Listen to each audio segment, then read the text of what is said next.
À Monaco, l'AS Monaco Rugby ne se contente pas de former des sportifs. Chaque année, une dizaine de joueurs rejoignent le club et se retrouvent confrontés à une réalité difficile, trouver un emploi et s'insérer professionnellement, surtout pour ceux qui arrivent en fin de carrière et n'ont connu que le rugby toute leur vie. Alors je suis arrivé via David Bolgashvili, que je connaissais quand j'étais petit, quand il entraînait Lille.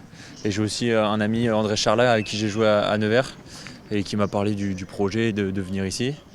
Et comme j'étais basé pas très loin d'ici, je me suis dit allez pourquoi pas après mon expérience à l'étranger. Il y a toujours une petite routine à prendre, des repères à prendre.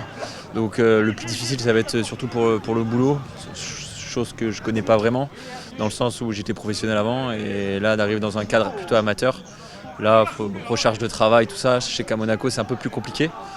Donc voilà, le temps que ça se mette en place, 2-3 petits contacts et puis ça devrait le faire. Le club met tout en œuvre pour qu'on puisse arriver à lier les deux. Et tout se passe bien.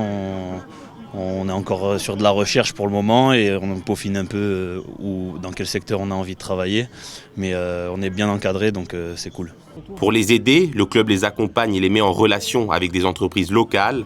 Chaque profil est évalué par le staff sportif et les dirigeants afin de proposer des candidats motivés, compétents et impliqués. On a demandé à nos partenaires, au-delà de cette aide financière, donc, d'essayer de prévoir à l'avance quels seraient leurs besoins d'emploi, tout simplement, les gens qui veulent employer, les postes qu'ils vont avoir à pourvoir, et de nous en informer un petit peu à l'avance de façon à qu'on ait une petite priorité pour proposer ces emplois-là à nos joueurs, ceux qui sont déjà là, ceux qui vont venir. On a l'avantage au rugby, c'est qu'en général, ce sont des gens plutôt, pour la plupart, qui sont responsables. Donc ils savent qu'ils doivent s'insérer, ils savent qu'ils doivent faire des efforts, ils savent qu'ils doivent aller de l'avant. L'objectif est clair, permettre aux joueurs de réussir à la fois sur le terrain et dans leur vie professionnelle, une démarche qui illustre l'engagement du club envers ses athlètes au-delà du sport.